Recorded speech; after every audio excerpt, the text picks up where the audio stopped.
Lagu kami yang baru saja kami nyanyikan adalah sebuah pernyataan iman kami Tuhan, bahwa dalam hidup kami yang menjadi pelita yang menuntun dan terang bagi jalan kami hanyalah firman-Mu. Oleh karenanya kembali berfirmanlah, bersabda bagi kami semua hari ini. Biarlah Roh Kudus yang memimpin kami, baik hamba yang akan menyampaikan firman Tuhan, hamba yang penuh dengan kelemahan dan dosa ini, begitu juga dengan jemaat Tuhan. Di dalam nama Tuhan Yesus kami mau menyambut firman Tuhan. Haleluya, amin. Shalom, silakan duduk.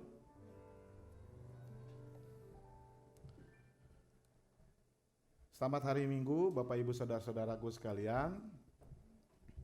Di bulan ini tema kita adalah rohani yang bertumbuh, atau kita bicara tentang pertumbuhan rohani. Terima kasih kepada anak-anakku yang sudah melayani, luar biasa. Ya, jadi bulan Juni ini tentang pertumbuhan rohani, dan karena ada 4 minggu, ya, kita akan merenungkan beberapa hal yang kiranya bisa mendorong kita untuk bertumbuh rohani kita senantiasa selama kita masih hidup. Minggu lalu kita sudah berbicara bagaimana kita bertumbuh iman kita melalui doa pribadi yang disampaikan oleh Bapak Pendeta Ais. Hari ini saya akan mengajak kita untuk merenungkan kita bertumbuh di dalam firman. Nanti minggu depan kita akan merenungkan tentang bagaimana menghidupi firman itu. Dan yang terakhir, yang tidak kalah pentingnya adalah bahwa hidup yang bertumbuh adalah hidup yang penuh dengan pujian dan syukur. Jadi hari ini kita akan berbicara supaya kita bertumbuh di dalam firman, amin. Ya, seperti apa yang sudah kita nyanyikan. Dan ayatnya yang akan kita baca adalah dari 2 Timotius 3 ayat 16 dan 17. Dan sasaran saya ketika kita selesai merenungkan nanti, kiranya saudara terdorong yang belum ataupun yang sudah untuk mempelajari, ya, membaca dan mempelajari firman Tuhan. Perhatikan kata-kata yang sepanjang khotbah ini yang saya kasih warna, berarti ada penekanan di situ. Secara teratur, sistematis, agar kita dapat bertumbuh di dalam pengetahuan akan Allah dan pengertian yang benar akan firman-Nya. Karena kita tidak bisa bertumbuh dan mengenal Allah tanpa firman. Amin. Saya mau bertanya, adakah di antara kita atau siapa, jawab saja jujur, yang setiap hari membaca firman? Boleh angkat tangan setengah saja. Yang setiap hari membaca firman. Nggak ada 50% ya? Nggak usah malu-malu, setengah aja biar nggak lihat. Siapa yang setiap hari baca firman Tuhan? Atau Alkitab hanya dipajang seperti di tempat ini? Baik, silakan turunkan tangan saudara. Saudara-saudaraku, maka hari ini saya akan mengajak saudara untuk merenungkan apa yang Paulus katakan. Betapa pentingnya firman itu, saudara-saudaraku.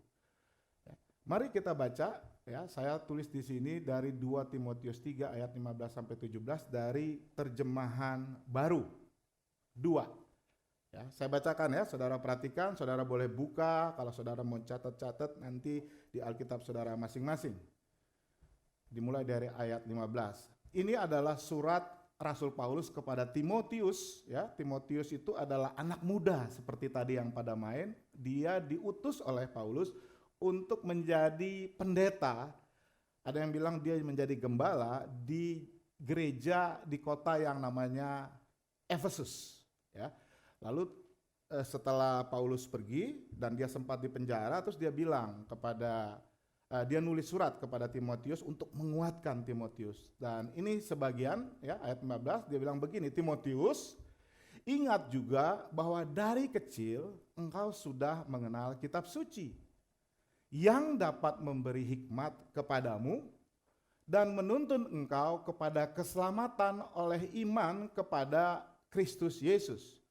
Dan ini ayat yang penting buat kita, ayat 16, seluruh kitab suci diilhamkan Allah dan bermanfaat untuk mengajar dan untuk menyatakan kesalahan, untuk memperbaiki kelakuan, dan untuk mendidik orang dalam kebenaran.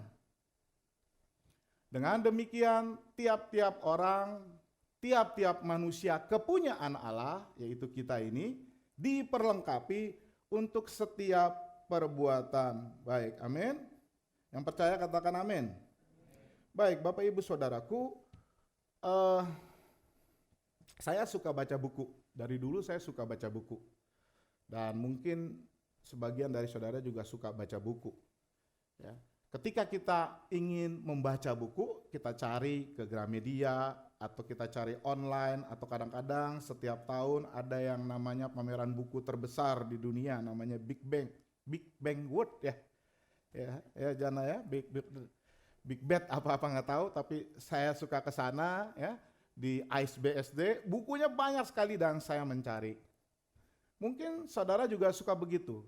Tapi kalau kita cari buku biasanya tentang apa? Tentang keahlian ya, misalnya keahlian untuk bermain musik, main gitar, atau keahlian untuk saya pengen belajar Word, Excel, Microsoft, saya beli buku gitu ya. Dan atau mungkin buku masak, atau untuk merawat motor dan mobil, sampai kepada soal kehidupan. Kadang-kadang kita baik untuk membaca buku, betul ya? Dari penulis-penulis yang pengalaman, misalnya bagaimana caranya mendidik anak, ya. Terus bagaimana caranya hidup sukses. Nah ini paling banyak buku seperti ini. Ya. Bagaimana cara mengelola keuangan yang baik sehingga saya bisa cepat kaya. Ya. Ada, tapi efektif apa enggak? Efektif buat penulisnya. Ya, paling enggak makin banyak dibeli dia semakin kaya, betul ya. Nah biasanya kita itu kalau cari buku tanpa sadar atau tanpa sadar maupun sadar, itu ada dua pertanyaan yang kita tanyakan. Pertama, ini buku bisa diandelin nggak? Dan ini pertanyaan ini berkaitan dengan siapa penulisnya ya. Misalnya kalau buku masak itu kalau yang nulis Ibu Siska ya, dulu ada Ibu Siska, sekarang saya nggak tahu, atau Chef Arnold. Nah, mungkin ini buku bisa diandalkan. Ya. Yang kedua, kalau kita beli buku, apakah buku ini bermanfaat? Ya, buat saya kalau saya beli buku ini. Ya. Dan kalau kita menemukan buku yang sudah bisa diandalkan, ya karena penulisnya terpercaya dan saya baca secara skimming dan ini bermanfaat, maka kita memutuskan untuk membeli. Ya, karena buku itu bermanfaat buat kita. Nah, saudara-saudaraku, tahukah saudaraku di atas bumi ini ada satu buku ya, yang bercerita tentang keberuntungan, keberhasilan, yaitu bagaimana kita bisa menjalani hidup ini dengan sukses dan berhasil. Dan isinya lengkap tentang cara-cara bagaimana supaya kita bisa menginvestasikan hidup kita sehingga kita bisa mendapatkan keuntungan yang sebanyak-banyaknya. Dan ternyata banyak sekali orang yang sudah mengikuti cara-cara di buku ini dan berhasil. Buku ini terbukti memberikan manfaat yang luar biasa ya, bagi banyak orang dimanapun dia berada, apapun status mereka, laki, perempuan, anak-anak remaja, ataupun orang tua, ya, semuanya mereka tidak pernah kecewa ketika mereka baca dan mengikutinya. Bahkan buku ini adalah buku bestseller. Ya, dia dibeli dan dimiliki oleh banyak orang di atas dunia ini. Ya, dan ya betul, nama bukunya adalah apa? Alkitab. Tentu yang saya masukkan adalah Alkitab. Berapa banyak kita di sini yang nggak punya Alkitab? Boleh angkat tangan yang nggak punya Alkitab? Nggak ada kan?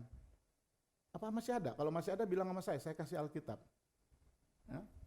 Semuanya punya Alkitab. Betul, Alkitab adalah buku yang bestseller, saudara-saudaraku.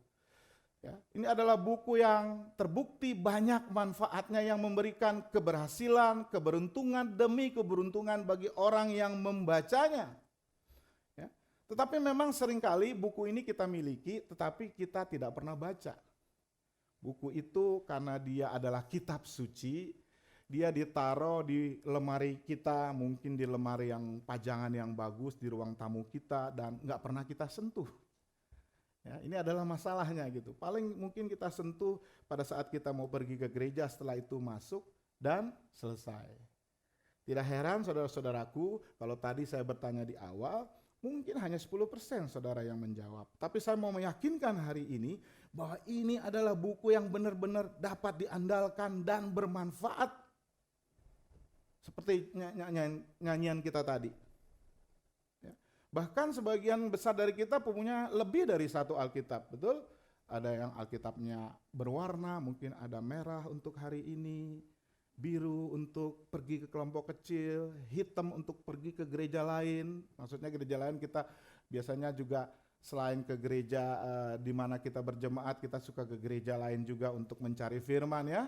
Atau juga untuk mengikuti pendeta yang kita idolakan misalnya ya saudara-saudaraku.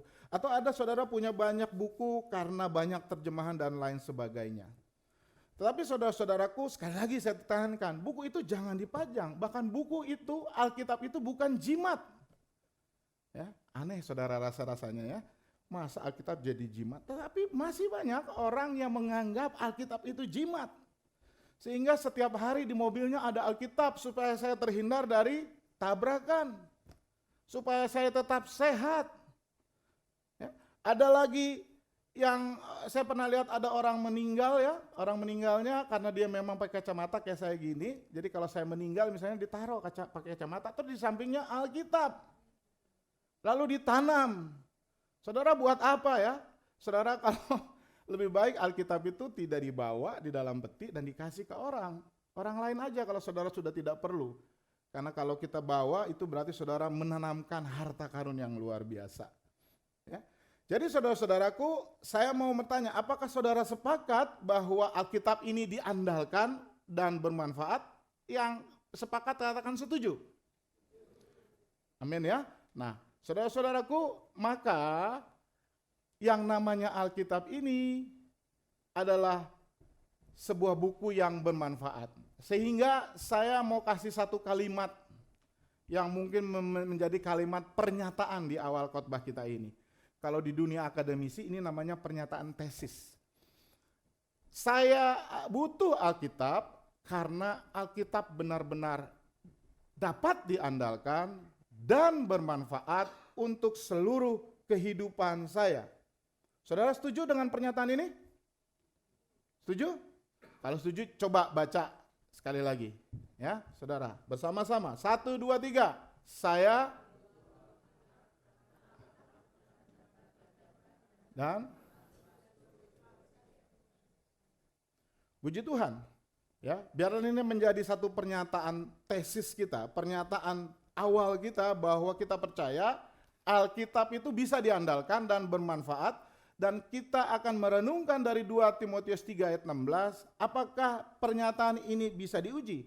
Tapi kalau di awal saudara sudah percaya, maka dari saudara harus ada komitmen. Kalau saya percaya Alkitab itu bisa diandalkan dan bermanfaat, maka saya mau membaca dan mempelajari dan menghafal dan merenungkan Alkitab serta melakukannya secara terus-menerus. Saudara mau? Saudara mau? Hah? Ada yang nggak mau? Ayo, ini sebagai komitmen. Coba baca sama-sama. Suaranya agak keras, jangan lemes ya, supaya saudara dilihat Tuhan bahwa saudara memang semangat untuk berkomitmen. 1, 2, 3.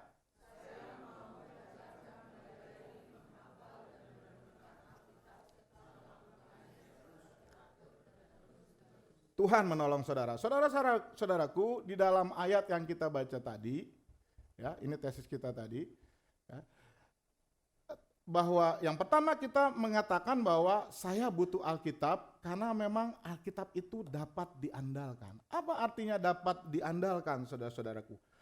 Kalau kita eksposisi, dikatakan begini di dalam ayat 16 tadi, bagian yang pertama ya, seluruh kitab suci diilhamkan oleh Allah.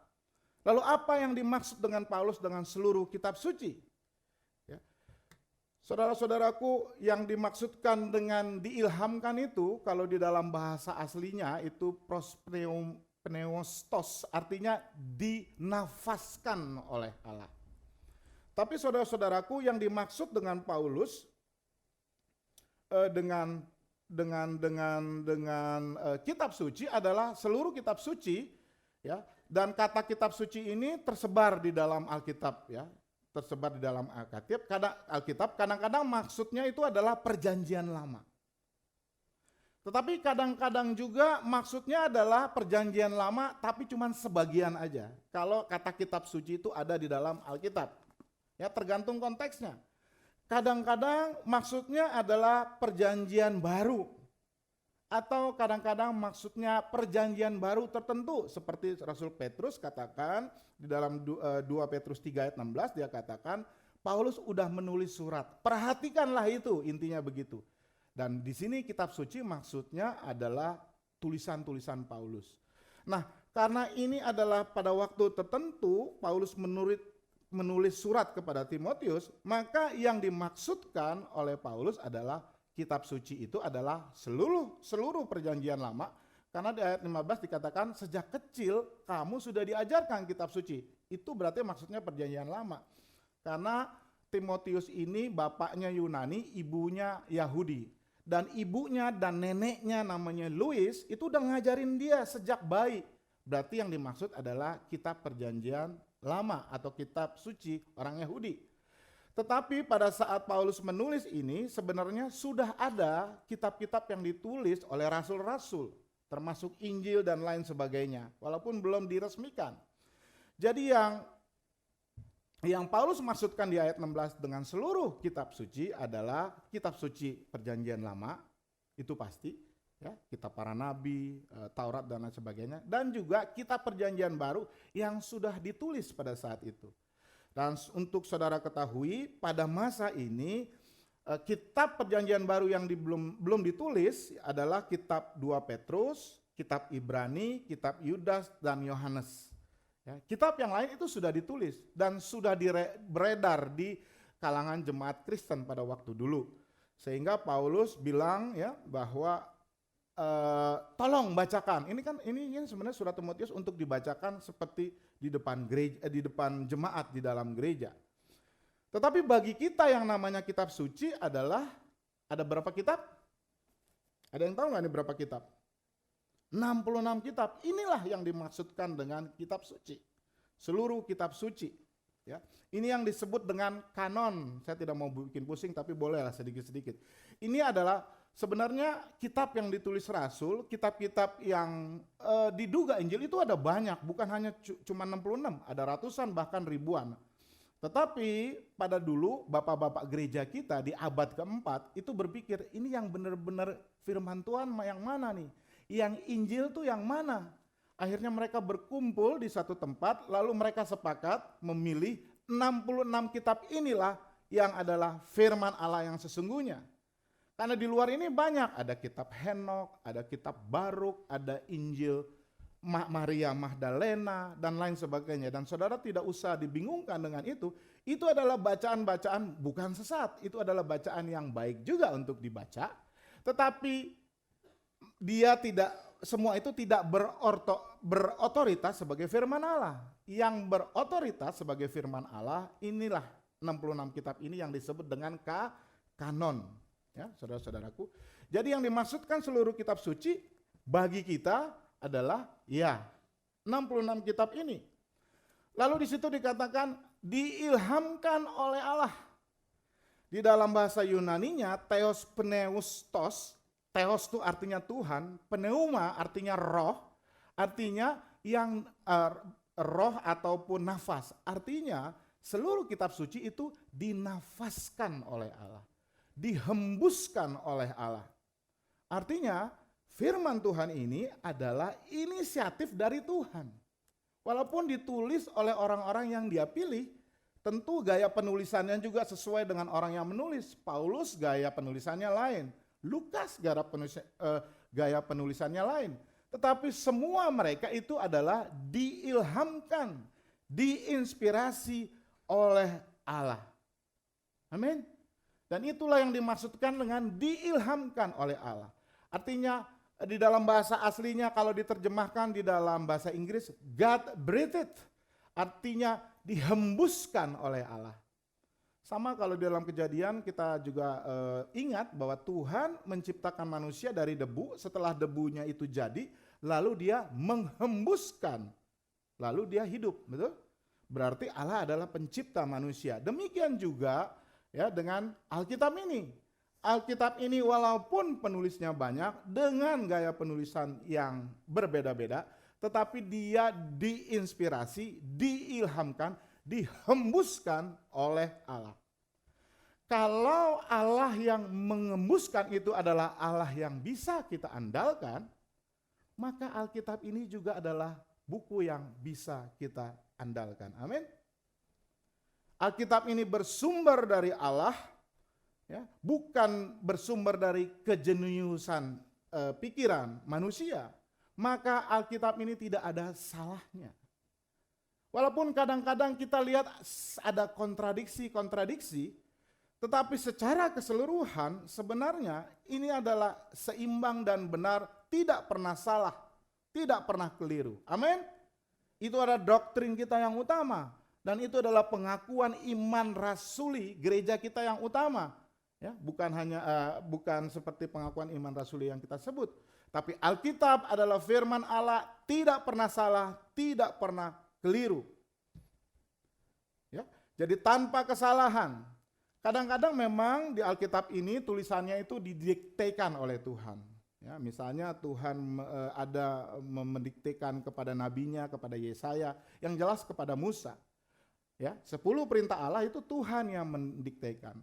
Tetapi pada kitab-kitab yang lain Tuhan nggak langsung diktekan, tapi Tuhan memberikan inspirasi sehingga rasul-rasul atau nabi-nabi menulis kitab ini.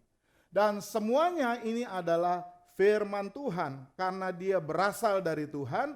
Oleh karenanya ini adalah kebenaran yang dapat diandalkan, tidak keliru dan tidak salah. Kalau kita baca dengan konteks yang tepat, maka kita akan menemukan sebuah kesatuan yang utuh sebagai sebuah kebenaran. Amin. Oleh karena itu saudara-saudaraku, nggak mungkin saudara baca Alkitab hanya seminggu sekali pada hari Minggu. Nggak mungkin. Nggak mungkin juga saudara baca Alkitab hanya sebagian-sebagian, nggak pernah habis seluruhnya. Karena saudara tidak akan mendapatkan keseimbangan, bahkan mungkin kadang-kadang kita mendapatkan kebingungan. Oleh karenanya saya mengencourage saudara, usahakannya mulai besok baca firman Tuhan setiap hari. Kalau bisa bacanya itu berurutan semuanya. Amin. Ya, baca firman Tuhan supaya engkau mengerti dan seimbang. Ya, jadwalkan. Mungkin saudara bisa beli seperti ini kalau di toko buku Immanuel ini ada Alkitab sepanjang hari. Ya, setiap hari ada ayat Alkitab Perjanjian Lama dan Perjanjian Baru yang bisa saudara baca. 365 hari jadi semuanya. Saudara ikutin aja di sini semua, mulai dari 1 Januari sampai 31 Desember. Ya, coba saudara usahakanlah.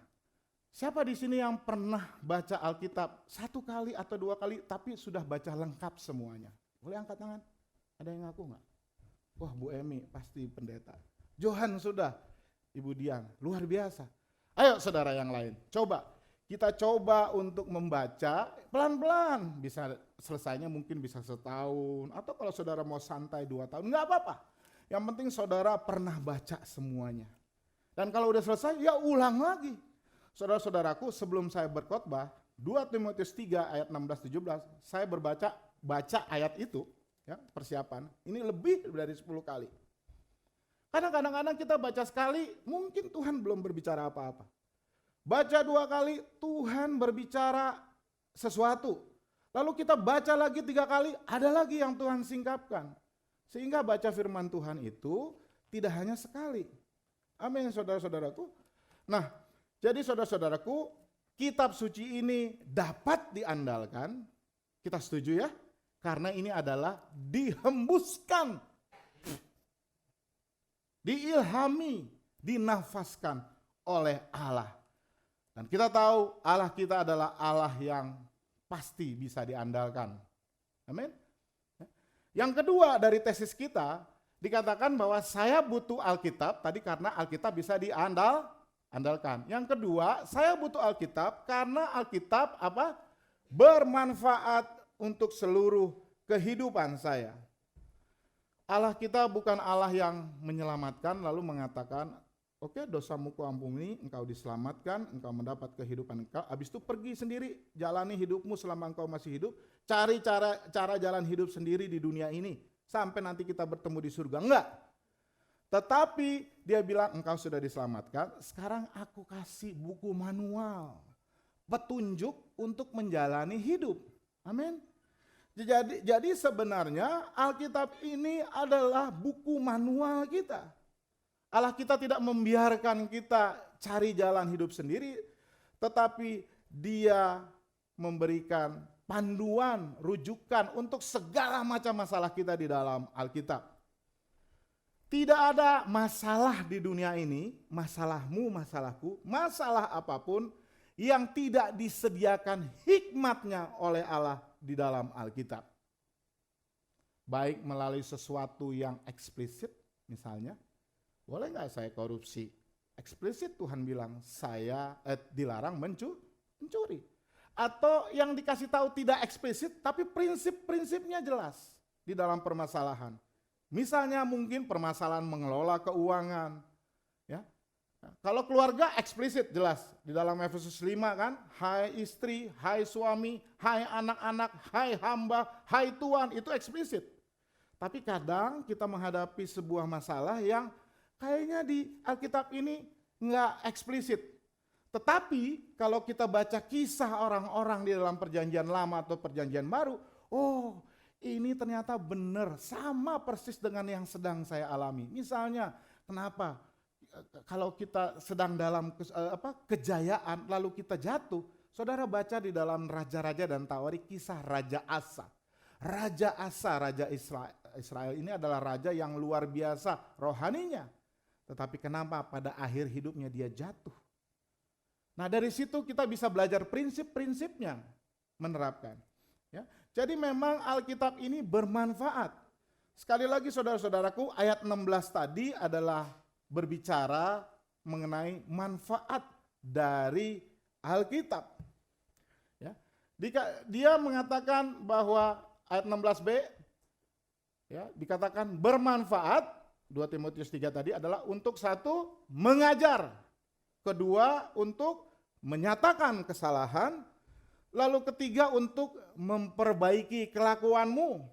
Yang keempat, untuk mendidik orang dalam kebenaran. Berarti manfaat Alkitab ini menurut 2 Timotius ada 4. Yaitu untuk mengajar, menyatakan kesalahan, memperbaiki kelakuan, dan mendidik orang dalam kebenaran.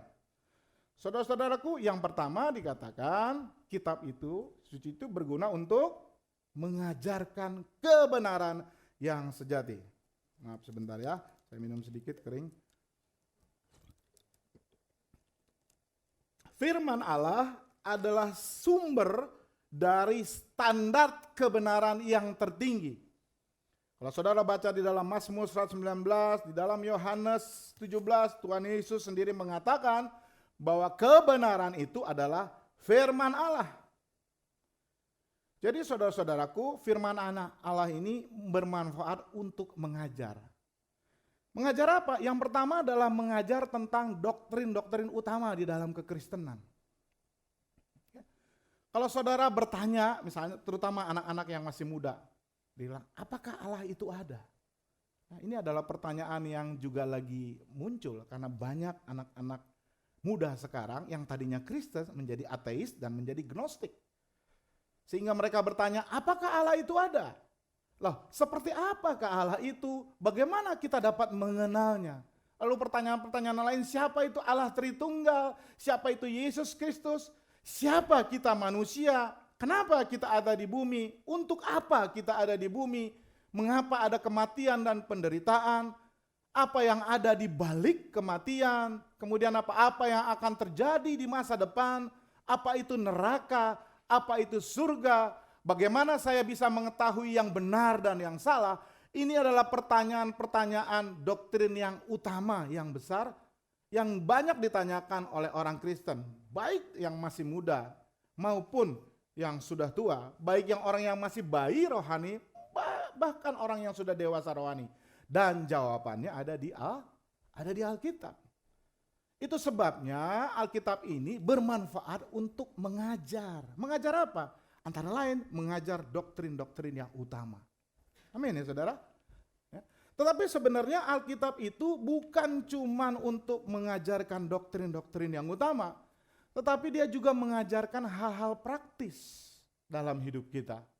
Ya, bagaimana sih saya harus berelasi dengan pasangan saya, dengan suami atau istri? Bagaimana saya harus berelasi dengan sesama orang lain? Lalu bagaimana saya membesarkan anak-anak saya? Bagaimana saya mengelola uang yang baik? Bagaimana saya menjalankan bisnis dengan terang firman Tuhan? Bagaimana saya membuat keputusan yang bijaksana? Bagaimana saya seharusnya berpikiran? Ya, kalau berpikir segala sesuatu saya harusnya berpikir gimana? Bagaimana saya bisa mengendalikan emosi saya seperti kemarahan, depresi, anxiety, kecemasan, ya, impulsif dan lain sebagainya. Dan bagaimana saya mengatasi godaan dan seterusnya. Alkitab juga berbicara tentang hal praktis-praktis kehidupan. Bukan soal doktrin saja. Ya. Jadi saudara-saudaraku, dengan demikian Alkitab ini harus dipelajari. Ya, dia adalah seperti buku petunjuk atau manual. Belum lama saya beli lemari di IKEA, saudara-saudaraku. Lemarinya ramping tapi tingginya 2 meter dan di dalamnya itu ada beberapa rak-rak dan yang beda-beda raknya. Dan tentunya ada buku manualnya. Ketika saya berusaha, udah buku manualnya nggak dibaca, terus saya bangun sendiri aja. Ternyata hasilnya bisa miring. Tiba-tiba dia tidak bisa berdiri, dia jatuh sendiri. Lalu kan kalau di IKEA itu kan dikasih ya sekrupnya mungkin ada 20 macam dan masing-masing pas jumlahnya. Ternyata masing-masing jumlahnya sisa 1. Kenapa? Karena saya tidak ngikutin manualnya. Tapi ketika dari awal saya sudah mengikuti manualnya, dan itu yang saya lakukan, lemarinya bisa berdiri dengan tegak, rapi, nggak ada miring-miring, dan tidak ada satupun sekrup yang 20 jenis itu yang tersisa. Kenapa? Karena saya mengikuti manualnya. Begitupun dengan kehidupan kita. Tuhan kasih ini sebagai manual. Ikutin. Karena kalau kita tidak mengikuti manualnya Tuhan, maka hidup kita tidak terbangun dengan baik. Kalau ada masalah, kita akan menjadi lemah dan murtad misalnya, dan lain sebagainya. Oleh karena itu Allah tidak hanya menciptakan manusia, tetapi Allah juga menerbitkan buku petunjuknya, yaitu Alkitab. Saudara-saudaraku, semua fakta yang kita pelajari ini ya, mengingatkan kita bahwa Alkitab itu bermanfaat untuk pengajaran. Ya, bahwa kalau kita mau belajar, maka kita harus baca Alkitab. Kalau kita mau mengajar, termasuk hamba Tuhan atau penatua atau pelayan, maka kita harus baca firman Tuhan. Supaya kita bisa mengajarkan orang lain, mengajarkan jemaat. Amin. Saudara-saudaraku, adalah sebuah tragedi besar. Dan yang terjadi pada zaman ini, di banyak gereja. Ya, bahwa ketika banyak pendeta yang merasa di zaman akhir ini tidak perlu belajar Alkitab. Tidak perlu belajar teologi. Mereka lebih senang mengikuti short course atau seminar-seminar ya, yang berbicara tentang bagaimana menumbuhkan gereja jemaatnya semakin banyak tanpa pernah berpikir tentang pengajaran. Padahal saudara-saudaraku, kalau kita belajar sejarah, bapak-bapak gereja kita, misalnya Martin Luther yang menyebabkan gereja karismatik ataupun gereja Protestan ada, itu bukan seorang teolog saja, dia adalah seorang pendeta. Begitupun dengan Santo Agustinus. Ya. Santo Agustinus itu bukan hanya dia teolog dengan banyak teorinya, tetapi dia juga adalah gembala. Juga dengan John Calvin, Jonathan Edwards, semua para teolog itu adalah gembala, itu adalah pendeta. Jadi adalah satu penting bagi para pendeta ataupun gembala ataupun penatua untuk belajar Alkitab, belajar teologi. Karena sekarang ini teologi bukanlah sesuatu yang menarik, bahkan dicibirkan. Ya. Dikatakan kalau teologi itu belajar Alkitab cuma untuk pendeta kuno, kalau pendeta sekarang udah nggak perlu lagi. Salah saudara-saudaraku. Itu sebabnya banyak pengajaran, ya. Tidak semua, ada juga yang baik. Yang saya lihat di TikTok ataupun di YouTube dan lain sebagainya, itu sebenarnya ya pengajarannya hanya tentang bagaimana supaya diberkati, bagaimana soal engkau menjadi kaya, bagaimana kesaksiannya, bagaimana engkau itu dibalas oleh Tuhan. Tidak pernah ada tentang pengajaran tentang grace misalnya, tentang kasih karunia yang sejati, tentang teologi salib dan lain sebagainya. Tidak tentang firman Tuhan yang sejati. Akhirnya yang jadi korban adalah jemaat.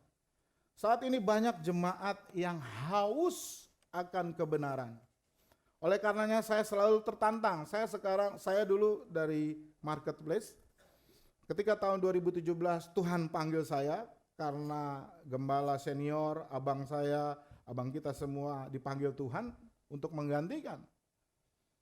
Walaupun saya sarjana ekonomi, saya juga S2 dalam bidang manajemen.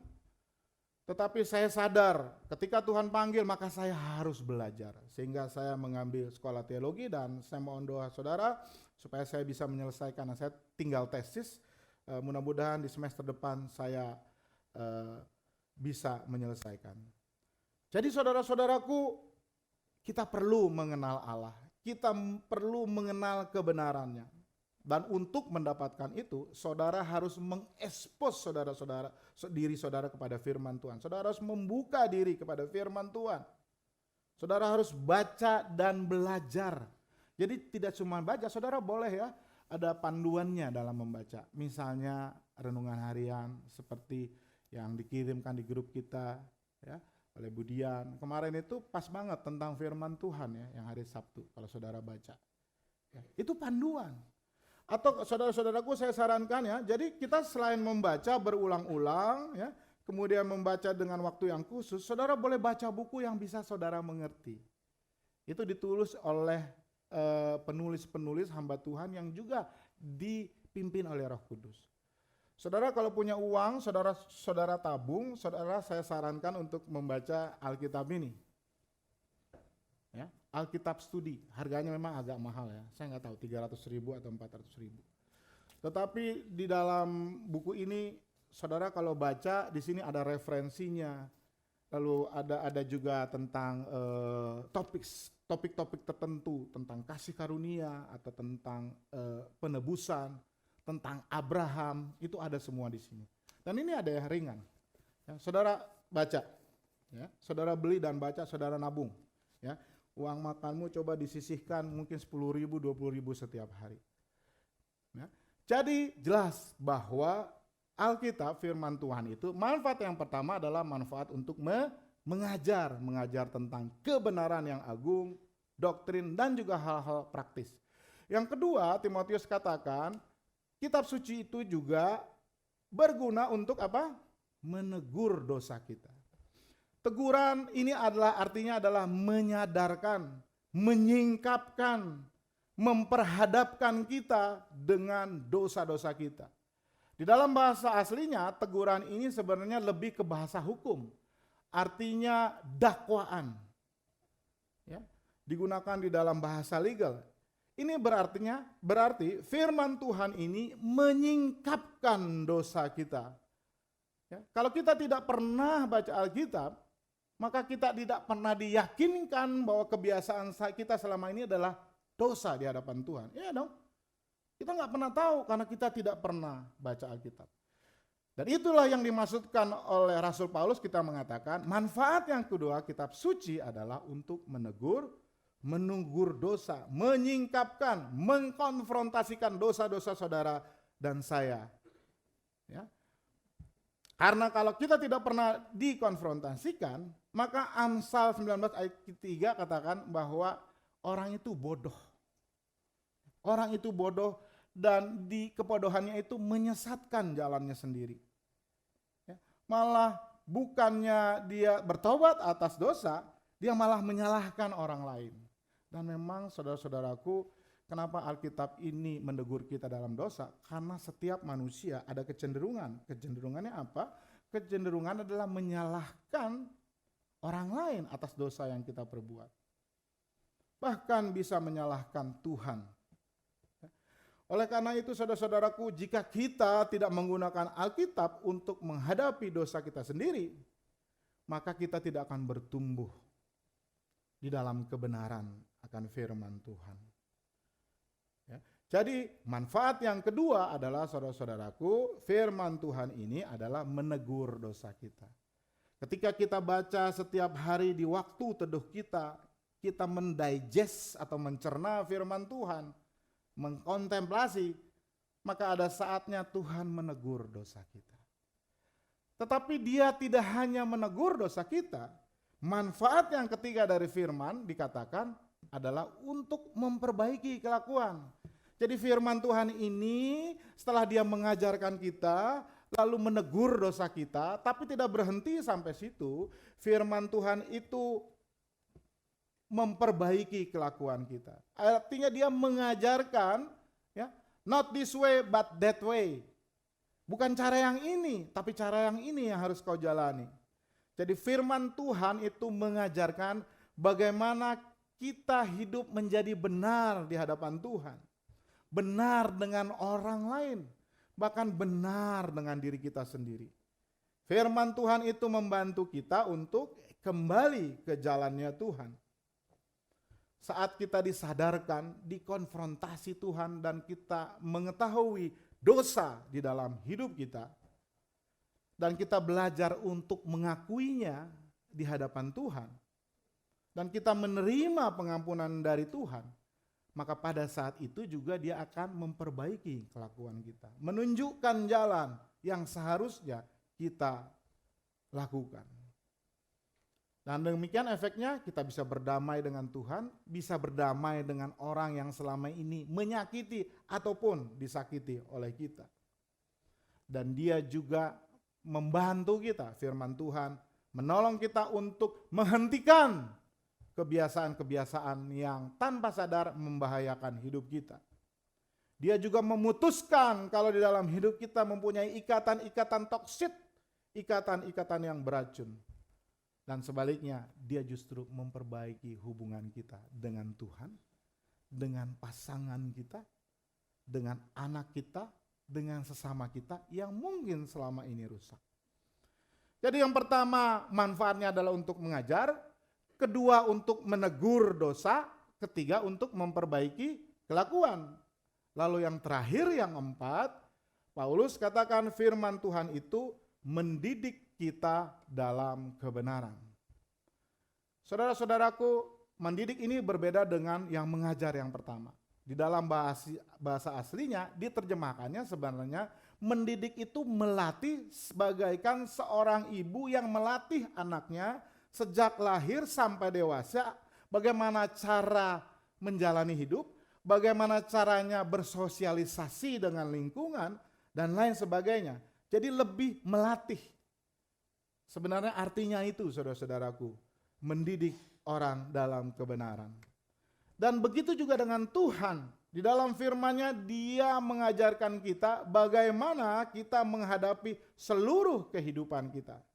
Sama seorang ibu yang mengasuh anak-anaknya yang kecil sampai dia berumur dewasa mungkin 17-18 tahun.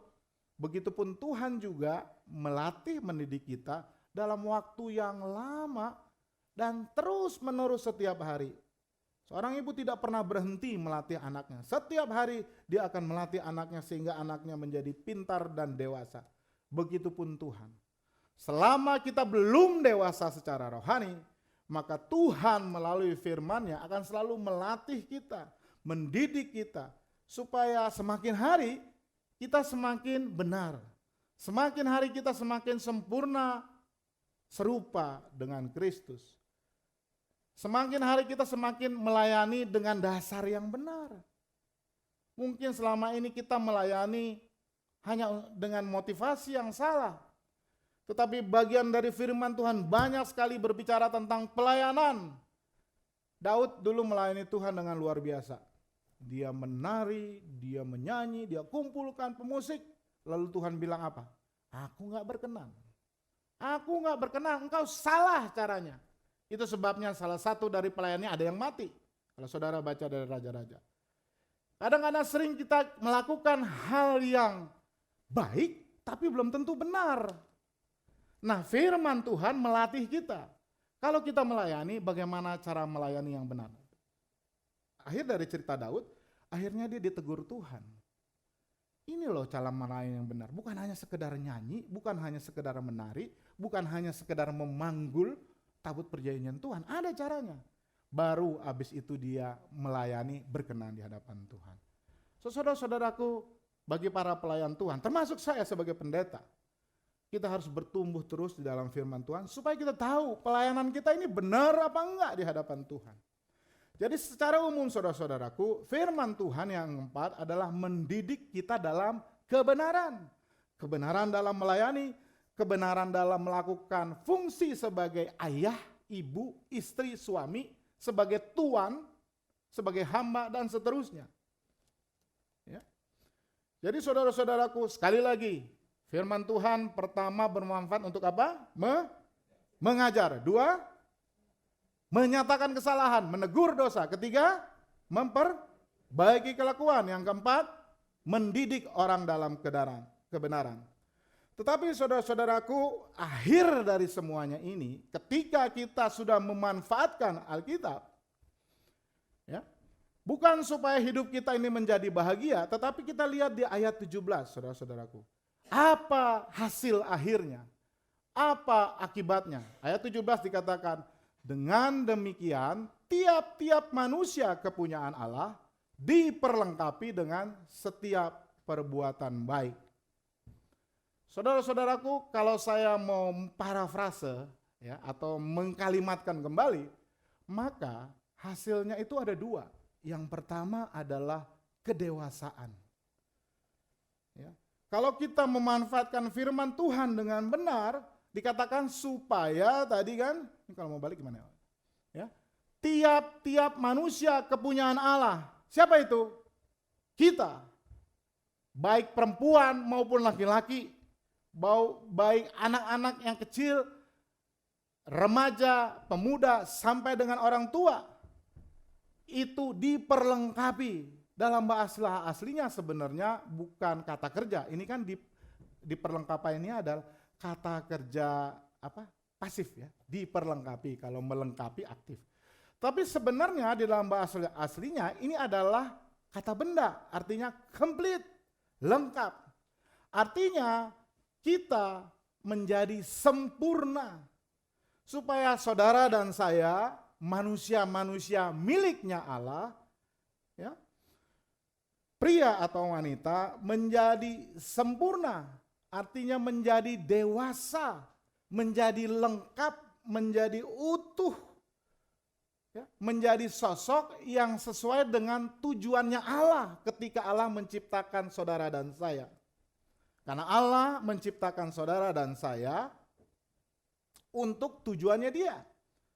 Berarti firman-Nya, bukan hikmat dunia inilah yang dapat kita berjalan dalam hidup sesuai dengan tujuan tersebut. Ini artinya kita punya kedewasaan sehingga menghadapi segala masalah, di sekolah ada masalah, di pekerjaan mungkin ada masalah, dengan cara pandang Tuhan, Christian worldview. Kita punya cara pandang Kristiani terhadap seluruh permasalahan di dunia ini. Sehingga cara kita berpikir, cara kita berespons terhadap seluruhnya adalah sama dengan caranya Tuhan. Amin. Ya. Jadi tidak ada seorang manusia, wanita atau manusia yang bisa menjadi matang, sempurna, dewasa di luar dari firman Tuhan. Tapi saudara-saudaraku, hasilnya bukan hanya saudara menjadi lengkap, tetapi kelengkapan yang saudara miliki itu saudara gunakan untuk pelayanan. Itulah yang dimaksud dengan perbuatan baik di dalam kata-kata tadi. Kalau saya balik lagi, mengatakan, Manusia kepunyaan Allah menjadi lengkap, sempurna, mature, dewasa. Untuk apa? Untuk perbuatan baik, artinya untuk melayani. Kita diperlengkapi ataupun menjadi lengkap untuk berbuat baik. Artinya kita dijamin, kita disuplai, kita dijaga oleh Allah untuk melakukan perbuatan baik. Dan ini bicara soal pelayanan, bukan pelayanan secara harafiah di gereja, tetapi juga dalam kehidupan kita. Perbuatan baik yang kita lakukan itu adalah pelayanan kita. Saudara dan saya akan memiliki sumber daya yang sangat cukup untuk membahagiakan orang lain, melayani orang lain. Ya. Dan ini adalah bukan sebuah teori, tapi ini adalah sebuah firman Tuhan yang berkuasa kalau kita hidupi. Ya. Karena di dalam menghadapi segala sesuatu di dunia ini, kita tidak semata-mata mengandalkan ide pikiran kita sendiri, tetapi kita mengandalkan firman Tuhan. Saudara-saudaraku, saya kembali ke tesis kita awal. Saya butuh Alkitab karena Alkitab benar-benar dapat diandalkan dan bermanfaat untuk seluruh kehidupan saya. Setuju? Amin? 1, 2, 3, ayo sama-sama ya. 1, 2, 3.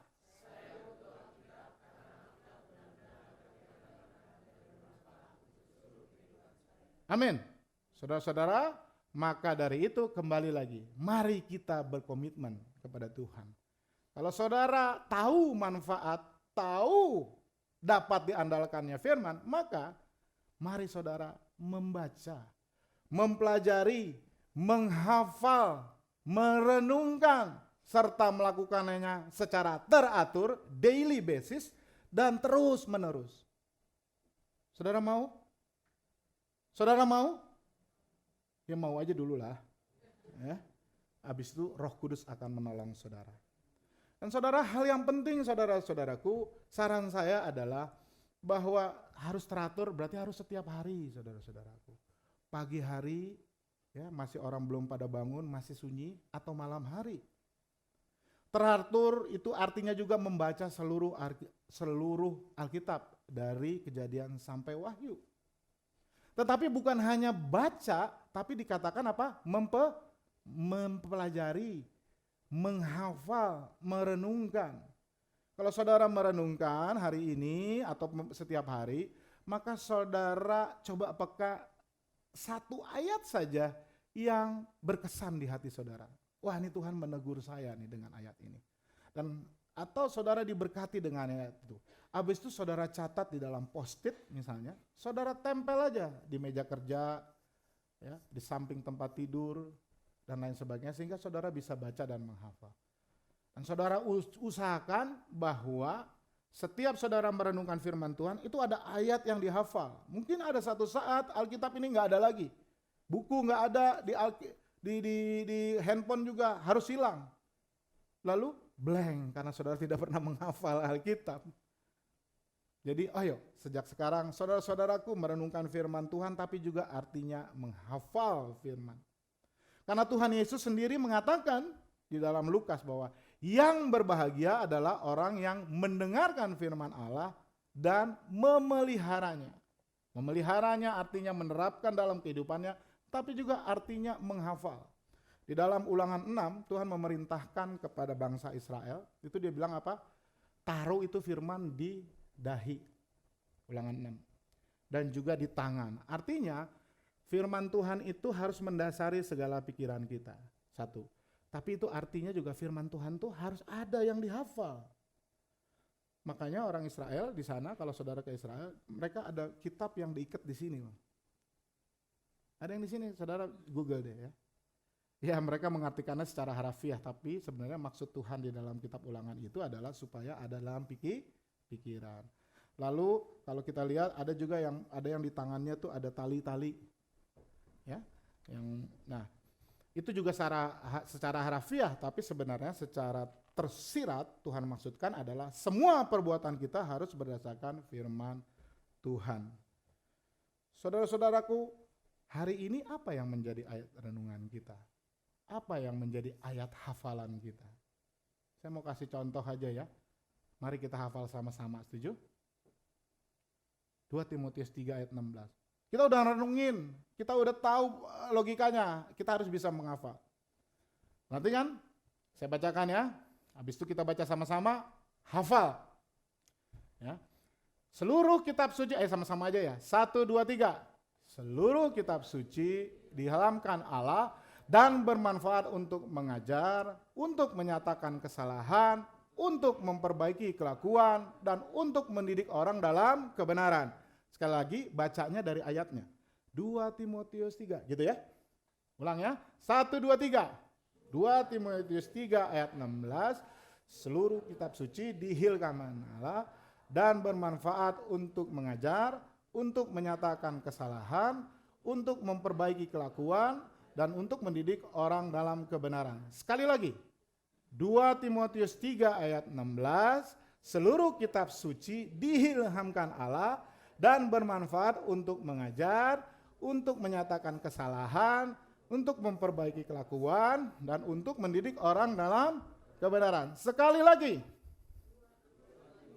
ayat 16, seluruh firman diilhamkan Allah dan bermanfaat untuk mengajar, untuk memperbaiki kelakuan, menyatakan dosa, untuk memperbaiki kelakuan, dan untuk, ya kurang lebih seperti saudara ya. Ulang lagi yuk, sampai benar yuk, ulang lagi. 1, 2, 3. 2 Timotius 3 ayat 16. Seluruh kitab suci diilhamkan Allah dan bermanfaat untuk mengajar, untuk menyatakan kesalahan, untuk memperbaiki kelakuan, dan mendidik orang dalam kebenaran. Amin. Mari kita berdoa. Bapa di surga, terima kasih ya Tuhan, hari ini Engkau sudah mengajarkan kami bahwa firman-Mu itu adalah pelita dalam hidup kami dan terang bagi jalan kami. Dan kami juga boleh tahu bahwa begitu banyak manfaat yang boleh kami dapatkan dengan membaca, merenungkan, mempelajari dari firman Tuhan. Oleh karenanya Roh Kudus tolong kami, supaya apa yang menjadi pernyataan keyakinan kami bahwa Engkau adalah firman Tuhan adalah dapat diandalkan dan juga bermanfaat, serta komitmen kami untuk selalu membaca, merenungkan, menghafal firman Tuhan dengan pertolongan Roh Kudus. Tuhan menolong jemaat-Mu untuk mewujudkannya mulai pada hari ini, mungkin malam nanti, dan seterusnya. Sehingga hidup kami boleh menjadi berhasil dan berkenan di hadapan Tuhan dan boleh melayani orang lain. Dalam nama Yesus kami berdoa. Amin. Saudaraku, saya teringat ada lagu, singer sih nggak ada ya. Ada lagu anak-anak. Ya, lagu-lagu yang dinyanyikan sekolah minggu biasanya. Tetapi coba kita nyanyikan ya. Coba mulai dari kamu yang main. Adek. Ayo. Baru masuk yang lainnya. Apa aja, mulai aja. Mungkin saudara tahu lagu ini. Reggae.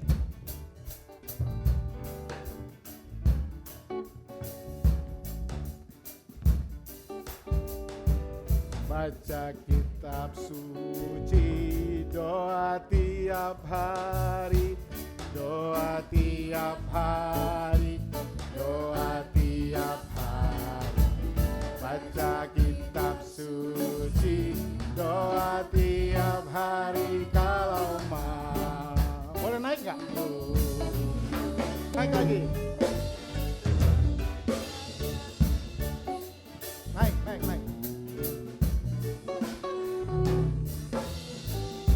Ya lagi ya, dari awal ya. Baca kitab suci, doa tiap hari, doa tiap hari, doa tiap hari. Baca kitab suci, doa. Kalau mau apa saudara?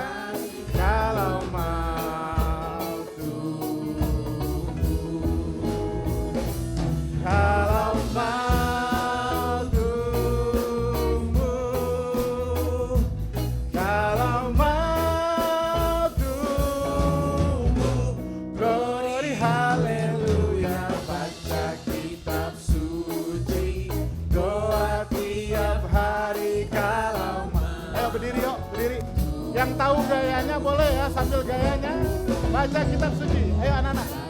Gimana sih gayanya? Suci, doa tiap hari, doa tiap hari, doa tiap hari. Baca kitab suci, doa tiap hari kalau mampu. Kalau mampu,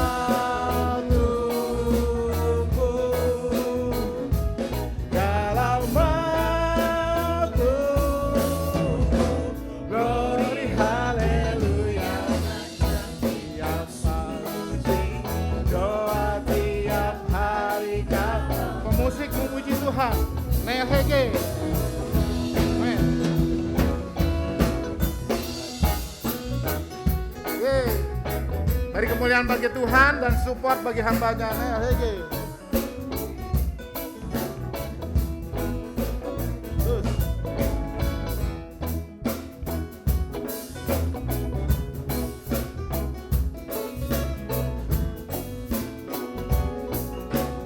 Sekarang Yuan Luntungan.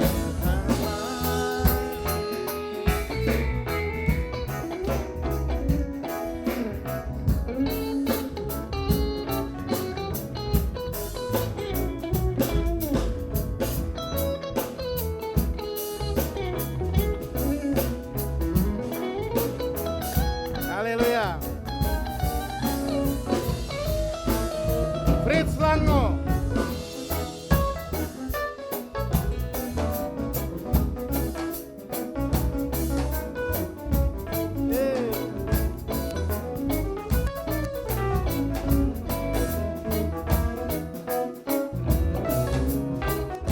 Puji Tuhan. Lanjut Theo.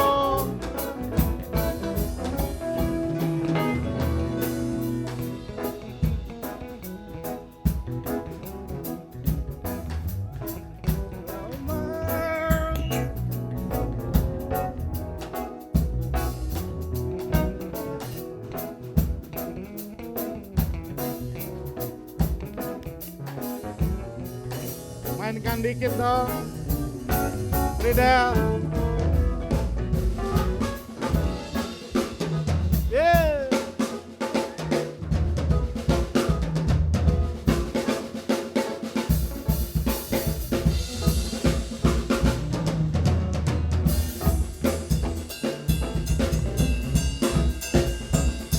Haleluya, beri kemuliaan bagi Tuhan. Baca kitab suci. Baca kitab suci, doa tiap hari, doa tiap hari, doa tiap hari. Baca kitab suci, doa tiap hari kalau mampu. Kalau mampu, kalau mampu,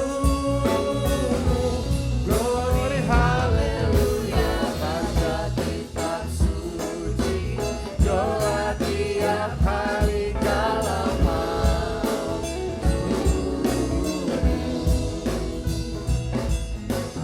Baca kitab suci, doa tiap hari kalau mampu.